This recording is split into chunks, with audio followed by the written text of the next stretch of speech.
Hello there, audience. I am your host, Go Nuclear, and welcome to a sort of little special episode. So I said I was going to be doing it at some point. I just need to find the time to do it, and so I will.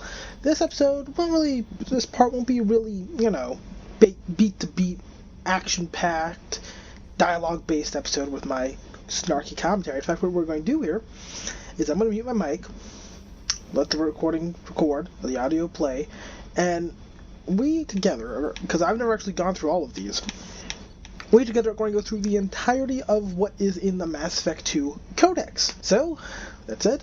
I'm now going to mute my mic and enjoy the show. The Asari were the first species to discover the Citadel. When the Solarians arrived, it was the Asari who proposed the establishment of the Citadel Council to maintain peace throughout the galaxy. Since then, the Asari have served as the mediators and centrists of the Council. An all-female race, the Asari reproduce through a form of parthenogenesis. They can attune their nervous system to that of another individual of any gender and of any species to reproduce. This capability has led to the unseemly and inaccurate rumors about Asari promiscuity. Asari can live for over 1,000 years, passing through 3 stages of life. In the maiden stage, they wander restlessly, seeking new knowledge and experience. When the matron stage begins, they meld with interesting partners to produce their offspring. This ends when they reach the matriarch stage, where they assume the roles of leaders and counselors. The second species to join the Citadel, the Solarians, are warm-blooded amphibians with a hyperactive metabolism. Solarians think fast, talk fast, and move fast. To Solarians, other species seem sluggish and dull-witted. Unfortunately, their metabolic speed leaves them with a relatively short lifespan. Solarians over the age of 40 are a rarity. The Solarians were responsible for advancing the development of the primitive Krogan species to use as soldiers during the Rachni Wars. They were also behind the creation of the genophage bioweapon the Turians used to quell the Krogan rebellions several centuries later. Solarians are known for their observational capability and non-linear thinking. This manifests as an aptitude for research and espionage. They are constantly experimenting and inventing, and it is generally accepted that they always know more than they are letting on. Roughly 1,200 years ago, the Turians were invited to join the Citadel Council to fulfill the role of galactic peacekeepers. The Turians have the largest fleet in Citadel space, and they make up the single largest portion of the Council's military forces. As their territory and influence has spread, the Turians have come to rely on the Solarians for military intelligence and the Asari for diplomacy. Despite a somewhat colonial attitude towards the rest of the galaxy, the ruling hierarchy understands they would lose more than they would gain if the other 2 races were ever removed. Turians come from an autocratic society that values discipline and possesses a strong sense of personal and collective honor. There is lingering animosity between Turians and humans over the First Contact War of 2157, which is known as the Relay 314 incident to the Turians. Officially, however, the 2 species are allies, and they enjoy civil, if cool, diplomatic relations. 50,000 years ago, the Protheans were the only spacefaring species in the galaxy. They vanished in a swift galactic extinction. Only the legacy of their empire remains. They are believed to have built the mass relays and the Citadel, which have allowed numerous species to explore and expand throughout the galaxy. Prothean ruins are found on worlds across the galaxy. While surprisingly intact for their age, functioning examples of Prothean paleotechnology are rare. Time and generations of looters have picked their dead cities and derelict stations clean. Some believe the Protheans meddled in the evolution of younger races. The Hanar homeworld of Kajay, for example, shows clear evidence of former Prothean occupation. The presence of a former Prothean observation post on Mars has caused a rebirth of interventionary evolutionists among humans. These individuals believe the god myths of ancient civilizations are misremembered encounters with aliens. In the early 2160s, the Alliance began aggressive colonization of worlds in the Skyllian Verge, much to the dismay of the Batarians, who had been developing the region for several decades. In 2171, the Batarians petitioned the Council to declare the Verge a zone of Batarian interest. The Council refused, however, declaring unsettled worlds in the region open to human colonization. In protest, the Batarians closed their Citadel embassy and severed official diplomatic relations with the Council, effectively becoming a rogue state. They instigated a proxy war in the Verge by funneling money and weapons to criminal organizations, urging them to strike at human colonies. Hostilities peaked with the Skillian Blitz of 2176, an attack on the human capital of Elysium by Batarian-funded pirates and slavers. In 2178, the Alliance retaliated with a crushing assault on the moon of Torfin, long used as a staging base by Batarian-backed criminals. In the aftermath, the Batarians retreated into their own systems and are now rarely seen in Citadel space. Living beyond the Omega-4 mass relay in the Terminus systems, the mysterious Collectors species is glimpsed so rarely as to be taken for a myth by most in galactic society. In reality, Collectors are human-sized insectoid bipeds and can resemble massive winged beetles. They are a terrifying force in the galaxy, responsible for the murder of hundreds of thousands. Collectors generate permanent stasis fields around themselves, creating nightmarish red-shifted energy fields. In battle, they hold position whenever possible, relying on their aggressive biotics and nearly limitless power. Several types of bipedal Collectors have been identified, including minions, defenders, zealots, assassins, and artillery operators. Acting together, Collectors have imprisoned entire cities in stasis. While no definite forensic accounting exists to explain the fate of those imprisoned, leading speculation is that victims are harvested for scientific experimentation and neurobiological repurposing. The Elcor are a Citadel species native to the high-gravity world Dacuna. They are massive creatures, standing on 4 muscular legs for increased stability. Elcor move slowly, an evolved response to an environment where a fall can be lethal. This has colored their psychology, making them deliberate and conservative. Elcor speech is ponderous and monotone. Among themselves, scent, slight movements, and subvocalized infrasound convey shades of meaning that make a human smile seem as subtle as a fireworks display. Since their subtlety can lead to misunderstandings with other species, the Elcor often go out of their way to clarify when they are being sarcastic, amused, or angry. Dacuna's high gravity impedes mountain formation. Most of the world consists of flat, open plains, which prehistoric Elcor wandered across in small family bands. Modern Elcor still prefer open sky, and can become restless and uncomfortable on long starship journeys. The Geth are a humanoid race of networked AIs.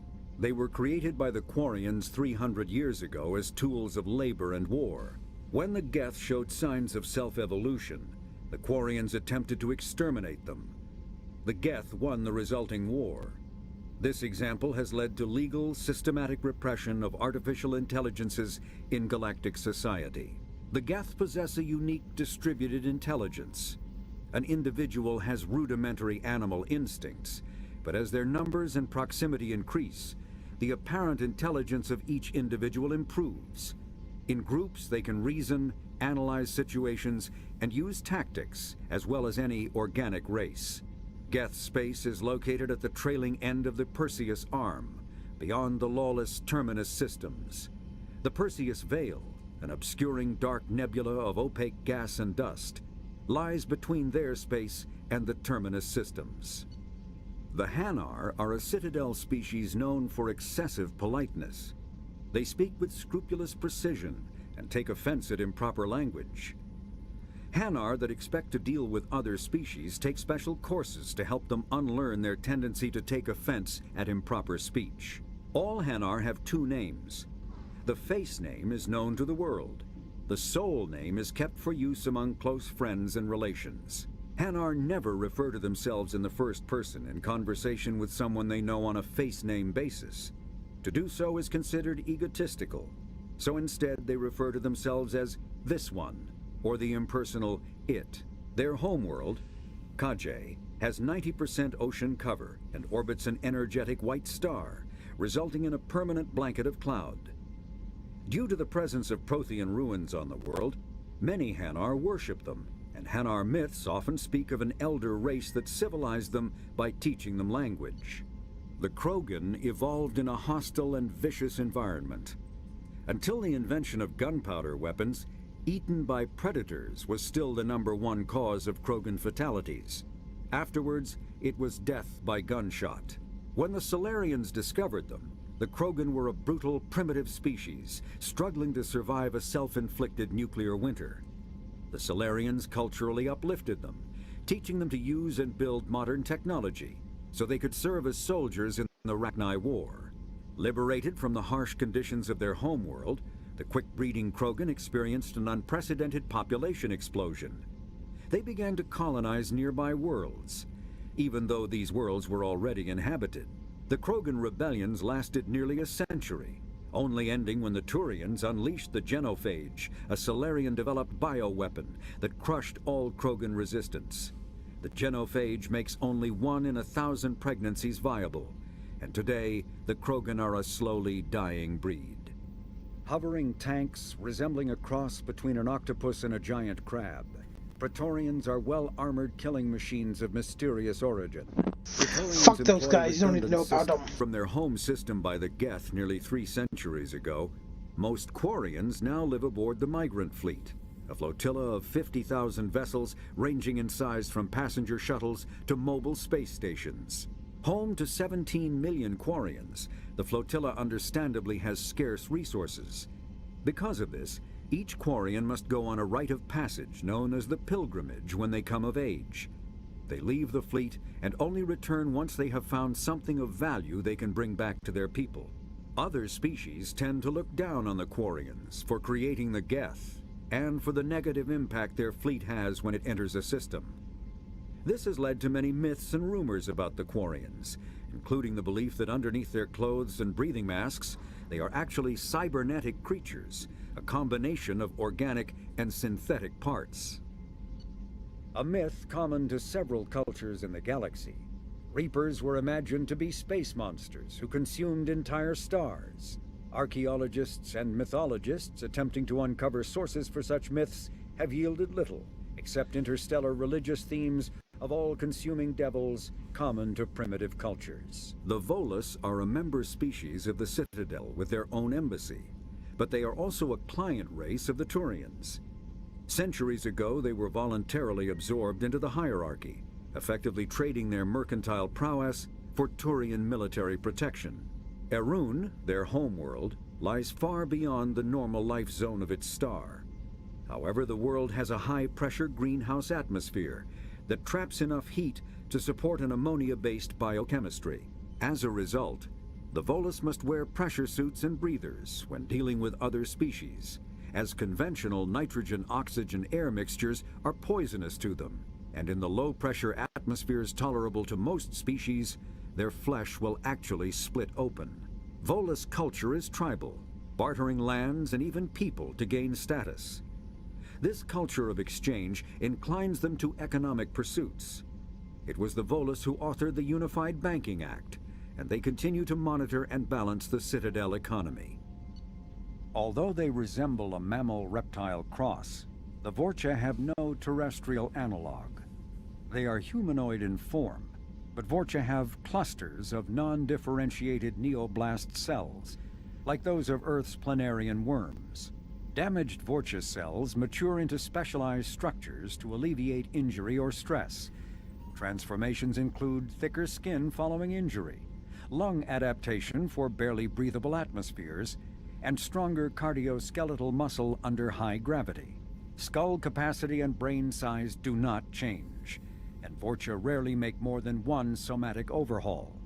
Vorcha assault each other frequently, causing their young to gain strength, intelligence, and resilience.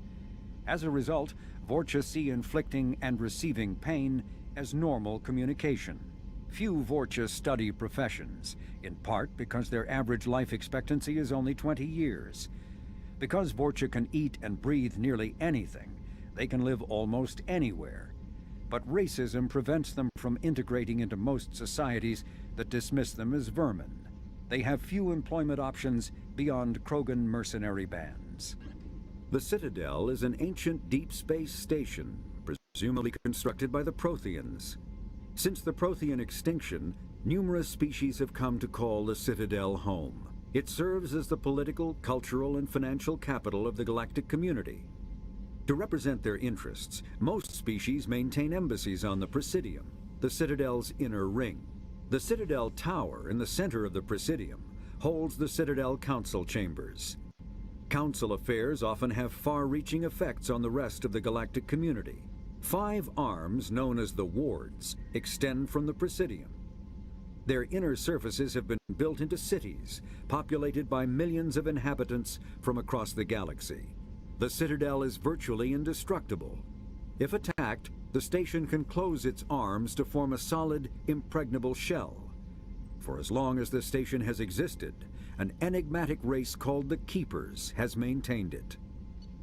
Spectres are agents from the Office of Special Tactics and Reconnaissance, and answer only to the Citadel Council. They are elite military operatives, granted the authority to deal with threats to peace and stability in whatever way they deem necessary. They operate independently or in groups of 2 or 3. Some are empathetic peacekeepers, resolving disputes through diplomacy. Others are cold-blooded assassins, ruthlessly dispatching problem individuals. All get the job done one way or another, often operating outside the bounds of galactic law. The Spectres were founded after the Solarians joined the Council. For many years they operated in secrecy as backroom problem solvers. Only after the Krogan rebellions did their activities become publicized. Assignment of a Spectre is less contentious than a military deployment, but makes it clear that the Council is concerned about a situation. A political economic pact for collective colonial security, the Alliance is the central galactic institution of human society. The Alliance gained associate membership to the Citadel Council in 2165, and full membership in 2183, with Ambassador David Anderson representing humanity. Human political economic relationships vary between combative and lucrative. The Turians, who'd fought humans during the 2157 First Contact War, have become valuable trade partners, despite residual social hostility. Other relationships are even more complicated. The rapid rise of human political influence on the Council, achieving in decades what others waited or are still waiting centuries to acquire, has galvanized suspicion and resentment against humanity. That negativity is vastly outweighed by the respect and trust humanity earned by saving the Council during the 2183 attack on the Citadel, at the cost of Alliance cruisers Cairo, Cape Town, Emden, Jakarta, Madrid, Seoul, Shenyang, and Warsaw, and their 2,400 crew. Immediately following the First Contact War, an anonymous extranet manifesto warned that an alien attempt at human genocide was inevitable. The manifesto called for an army, a Cerberus, to guard against invasion through the Charon Relay. Derided as survivalist rhetoric written by an elusive man, the manifesto and its anonymous author soon fell off the media radar. But in 2165, terrorists stole antimatter from the SSV Geneva. The sole figure arrested named his sponsor Cerberus. Throughout the 2160s and 2170s, alleged Cerberus agents assassinated politicians, sabotaged starships bearing EZO, and conducted nightmarish experiments on aliens and humans. Denounced as human supremacist, Cerberus calls itself human survivalist. Counter-terror experts speculate Cerberus may have changed leadership with its recent shift to stockpiling ships, agents, and weapons. Whether he, she, or they, the elusive man hides his finances hidden behind shell companies. Few doubt he will kill anyone attempting to expose him. The reclusive tycoon calling himself the elusive man is a human nationalist focused on advancing human interests, whatever the cost to non-humans. The Citadel Council regards him as a fanatic, posing a serious threat to galactic security. A mysterious maverick, to say the least, the elusive man heads the Cerberus network. Dubbed the Elusive Empire by investigators, Cerberus is an allegedly untraceable syndicate of private intelligence agencies, biotics laboratories, engineering and scientific research teams, and lucrative front companies. Branded a terrorist and seditionist organization by authorities, Cerberus is the only human power base other than the Terra Firma Party, strong enough to embarrass, if not threaten, the Council and its human representatives. Founded by notorious Batarian slaver Solum Dulcera, the Blue Suns began as a Skillian Verge protection racket, providing genuine protection from slavers and pirates. Eventually captured by the Systems Alliance Navy, Dulcera beat almost 24 charges to be convicted on a single count of conspiracy. The slaver benefited from the tutelage of cellmate and brilliant con artist Bernard Legit's Ledger. Upon release 5 years later, Dulcera incorporated Blue Suns as a legal security agency. Today, the Blue Suns boast a galaxy-wide force of Batarians, Turians, humans, and Krogan.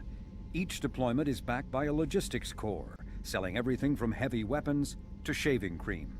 Despite claims that Blue Suns sells its captives as slaves, no Blue Suns employee has ever been convicted on such charges. Many Blue Suns members sport the company logo in tattoo form, removed during assignments and reapplied at mission end. Brainchild of Asari Commando Jonas Sideris, Eclipse was incorporated as a proactive security company. Influenced by Asari and Solarian military doctrine, Eclipse specializes in sabotage, assassination, and personal and organizational security. Although Citadel governments regard the corporation with suspicion, it's embraced in the Skillian Verge and Terminus systems. Early on, Sideris sought government contracts to establish market share against the better-established Blue Suns. Her agency scored a galactic PR coup by retaking several space stations captured by the Anhur People's Liberation Army and neutralizing its leaders, a victory Eclipse's marketing department never ceases trumpeting. Based on Omega Station, Eclipse controls nearly 20% of the asteroid's real estate. Its services range from mech repair to open warfare, although assassination is reserved for meeting wider, longer-term company goals. For instance, preemptive strikes against pirates, rather than murdering spouses for insurance money. Despite numerous reports, Eclipse denies sabotaging or kidnapping business rivals. Originally a small Terminus Systems Vorcha gang, the Blood Pack was transformed into a legion by visionary Krogan battlemaster Gunnar Rang. Exiled for striking a female in anger, Rang obsessed over reclaiming his lost status. Leading the Vorcha Pack as a pirate crew, Rang cultivated recruits and infamy for a decade before incorporating his fighters as a security company across the Skillian Verge. His notoriety ensured his initial public offering for investors made him rich beyond most Krogan's dreams.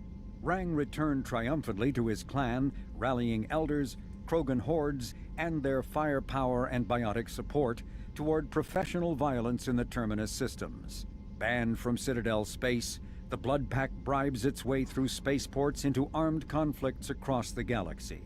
Priding themselves for accepting otherwise untouchable contracts, the Blood Pack rejects bodyguarding and security in favor of cases requiring minimal oversight and maximal violence. Freedom's Progress colony was once a typical Alliance settlement. Wait, jeez. You don't need a frickin' thing to explain that, so I'm going to explain it to you if you hear me.